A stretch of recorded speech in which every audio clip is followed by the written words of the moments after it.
السلام علیکم. محمد اظہر صدیق اپنے پروگرام میث ویوز کے ساتھ حاضر خدمت ہے. 8 اپریل 2024 اگلا ہفتہ شروع ہو گیا اور ہفتہ یہ بڑا اہم ہے.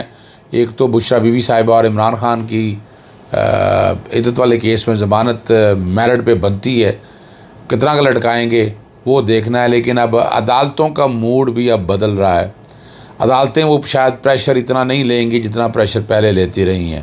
ایک اور اہم ہیئرنگ فرح شہزادی کے بچوں کا نام ECL میں نکالنے کے حوالے سے لاہور ہائی کورٹ میں کیس کی سماعت، اس پہ گفتگو ہوتی ہے. اور تحریک انصاف کی کور کمیٹی کا کیا اہم فیصلہ ہوا ہے، کون سے صحافی کو قتل کرنے کی سازش ہے، اور سمیع ابراہیم کا نام ECL میں ڈال دیا گیا، اس کیس کی سماعت ہوئی ہے. اور بشریٰ بی بی کی عمران خان سے ملاقات کی درخواست پر عمل درآمد ہے. صنم جاوید اور عالیہ حمزہ کس حالت میں عدالت پیش کیا گیا، لیگی رہنمائی کا کیا اور کارنامہ کیا ہے، رانا ثناء اللہ کی درخواست اور فوجی عدالتوں کے متعلق اہم انکشافات کیا ہیں.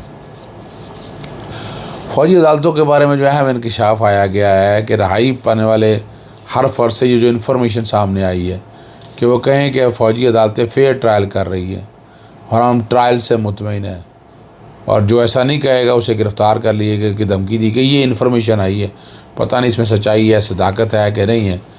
اور لیکن اگر دیکھا جائے فوجی عدالتوں میں فیئر ٹرائل کہاں سے ہونے، کسی نام کی کوئی چیز ہی نہیں ہے. اور چند قیدیوں کی رہائی بھی صرف یہ دکھانے کے لیے کی گئی ہے کہ لگے واقعی فیئر ٹرائل ہو رہا ہے. تو ایشو تو بڑا سیدھا سا ہے، کیا متوازن عدالتی نظام بن سکتا ہے، یہ دیکھنے والا معاملہ ہے جس پہ توجہ کی ضرورت ہے. باقی NTRS کورٹ کام کر رہی ہیں، وہ میرٹ پہ کام کریں تو اس پہ کسی کو اعتراض نہیں ہونا چاہیے. ٹھیک ہے نا جی. اور ایک بڑی چبھتی ہوئی بات کی ہے رانا ثناء اللہ نے، اور مذاق بھی ساتھ کیا ہے کہ محسن نقوی سے کا درخواست کی ہے کہ وہ وزیر اعظم کو آنکھیں نہ دکھائیں، ہم صرف درخواست ہی کر سکتے ہیں. وجاہت نے بڑی ڈیٹیل میں محسن نقوی کے اوپر ایک چیز بتائی ہے، اور وہ آپریشن رجیم چینج سے اگر دیکھا جائے تو محسن نقوی انوالو ہیں. اس سے لے کر اب تک نگران حکومت سیٹ اپ، اور یعنی نظر یہی آ رہا ہے. اور یہ ایسے نہیں ہے جب تک کوئی طاقتور آدمی نہ ہو یا کہیں نہ کہیں طاقتور کے سرے نہ ملتے ہوں، اس کے علاوہ پاسبل نہیں ہے یہ. تو یہ ذہن میں رکھنا ہے. بشریٰ بی بی صاحبہ کے عدت والا کیس میں کچھ نہیں ہے، نتھنگ ان اٹ. وہ بحث کمپلیٹ ہو چکی ہے. اب اس میں آگے چلنے والی بات ہے کہ آگے کیا ہو رہا ہے. پروسیکیوٹر نے بدلنا ہے، اور پروسیکیوٹر یقیناً کل پیش نہیں ہوگا. تو اب یہ عدالت کا ذمہ ہے کہ عدالت میرٹ پہ کیس سن لیا ہے، اب اس کو آگے لے کر چلے، اس کو منطقی انجام تک پہنچائے. یہ ہے ہی نہیں، یعنی یہ وہ کیس ہے جس کو دشمن بھی کہتے ہیں کہ یہ کیس نہیں بنتا، لیکن سزا دلوائی گئی. اب یہ تو بات سامنے آ گئی ہے نا جی. یعنی یہ تو اب اپیلٹ کورٹ کے اندر سامنے آ جائے گی بات واضح کہ یعنی جس طرح سزا دلوائی گئی ہے، یعنی ہے نہیں نا. نہ فوجداری جرائم، سول تو ہے ہی نہیں. Right to fair trial and due process of law بھی اگر اٹھا کر دیکھیں تو ان میں سے کوئی چیز بھی فٹ نہیں ہوتی ہے اس میں. جی بالکل ٹھیک ہے نا جی، یہ لازمی بات ہے، تو وہ بھی فٹ نہیں ہوتی. آگے چلتے ہیں. فرح شہزادی کے 2 بچے ہیں، فراز اقبال اور ایمان اقبال جمیل. ایمان جو ہیں وہ مائنر تھی جب جولائی 2023 میں نام جب ٹرکی جا رہے تھے بچوں کے ساتھ سیر کرنے کے لیے، تو نام ECL میں PNILS یا PCLS میں ڈال دیا گیا تھا. اور وہ مین بیس یہی بنائی کہ وہ جائیدادیں خریدی ہیں، بچوں کے نام کوئی جائیداد نہیں ہے. اور اس دوران جتنا دن برآ تھا اس دوران بھی کوئی جائیداد، ایون والدین نے بھی جائیداد کوئی نہیں خریدی ہے، کا تعلق ہی کوئی نہیں ہے. عدالت سے یہی کہا کہ یہ اب دیکھیں نا، بنیادی طور پر صرف اتنا کہہ دینے سے جواب میں نے سارا پڑھ دیا اینٹی کرپشن ڈپارٹمنٹ کا بھی ECL کے، اور جواب لکھا ہے وہ فلمزی گراؤنڈ نے ساری کہ جناب ان کے نام جائیدادیں ہو سکتی ہیں، آن گوئنگ انویسٹیگیشن ہے. یعنی یہ کیا طریقہ کار ہے، کیا کنسرن ہے. بے باہر جانا ہے، پڑھنے کے لیے جانا تھا تب نہیں جانے دیا، عمرے کے لیے جانا تب نہیں جانے. آرٹیکل 15، 16 اور 17 کی خلاف ورزی. عدالت کے دماغ سے بھی آپ کیسے نام رکھ سکتے ہیں بتائیں؟ ٹھوس وجوہات بتائیں. ان کے پاس جواب کوئی نہیں تھا، ٹائم مانگتے رہے. عید کے فوراً بعد 16 اپریل کے لیے عدالت نے کیس کی سماعت ملتوی کی ہے، اور کہا ہے ہدایات لے آئیں اور بتائیں عدالت کی معاونت کریں. اب ہے کچھ نہیں اس کیس کے اندر، جی بالکل کچھ نہیں ہے اس کیس کے اندر، لیکن زیادتی اور ظلم ہو رہا ہے. بتایا عدالت کو. پہلے اینٹی کرپشن آیا, پہلے نیب آ گیا, پہلے اینٹی کرپشن آیا, پھر نیب آ گیا, پھر ایف آئی آ گیا, پولیس آ گئی, گجرانوالہ ڈیولپمنٹ اتھارٹی نے کیا حال کیا, اور یہ سارے کیسز عدالت کے سامنے رہے ہیں. آ جائیں کوئی چیز آج تک ثابت ہوگی عدالت کے دماغ سے, کوئی دونوں کام ہے, ملک سے باہر ہیں, پاکستان میں رہ کے کیا کریں؟ پولیٹیکل انجینئرنگ ہے, پریشر ڈال کے, دباؤ ڈال کے اپنی مرضی کے بیان لیے جاتے ہیں اور اپنی مرضی کا نظام چلایا جاتا ہے. یہ تو نہیں چل سکتا نا. اور یہ کہاں گے بنیادی حق کا تحفظ؟ یہ سارے سوالوں کے جواب چاہیے ہمیں. یہ ساری باتیں وہاں پر کہی ہیں. عدالت نے بہرحال بینچ نہیں ہے اویلیبل, لیکن اویلیبل بینچ کے سامنے عدالت آنے کا کہہ دیا ہے. اور خواجہ آصف کا لیگی کے رہنما کا بہت بڑا کارنامہ ہے, تحقیق کی, اس کی بڑی کوفت ہوئی, بڑی دقت ہوئی, اور حضرت ڈاکٹر محمد اقبال کی والدہ کے نامنسوب ہسپتال کا نام خواجہ آصف کے والد کے نام سے رکھ دیا گیا. اندازہ لگائیں آپ, ٹھیک ہے جی, یہاں سے آپ اندازہ لگائیں کہ یہ کیا حالات ہیں, کیا واقعات ہیں. بڑی تکلیف اور دقت ہوتی ہے. جس کو ریشمہ اور گلشاد خاتون کے نام سے خط ایک ہی شخص نے لکھے, فورنسک کی رپورٹ آ گئی ہے. پنسار اسٹور سے ملنے والا آرسینک پیلے رنگ کا ہے, جبکہ یہ سفید رنگ کا ہے. اب اس چیز کو سامنے رکھتے ہوئے صحافی فہد شہباز صاحب کے ان کے قتل کی سازش تیار ہو چکی ہے.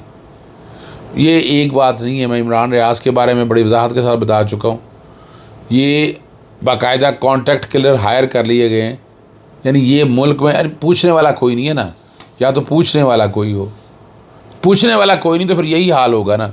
پھر یہی اسی طرح اس نظام کو چلایا جائے گا اور اس نظام کا ستیہ ناش کیا جائے گا.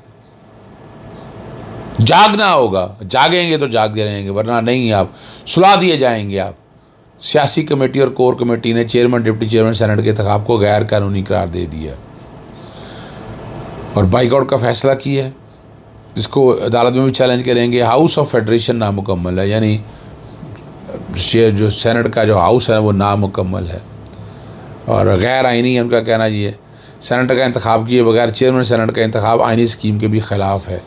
یہ کہنا ہے چیئرمین کی غیر موجودگی میں سینٹ فعال ہے, سینٹ سیکریٹریٹ انتظامی فیصلوں کے علاوہ کوئی فیصلہ نہیں کر سکتا. یہ ہے وہ معاملہ. اور لیکن ایک بات میں آپ کے سامنے ہوں, سینٹ کے دیکھیں تو مثال کے طور پر الیکشن نہیں ہوئے, وزیر اعظم کا الیکشن آ جاتا ہے تو سیٹیں خالی. اب یہ کہیں کہ جب تک وہ سیٹیں پوری نہیں ہوں گی تب تک نہیں, تو یہ جسٹیفائبل مجھے نہیں لگتا ہے. یہ آرگومنٹ سسٹین نہیں کرے گا.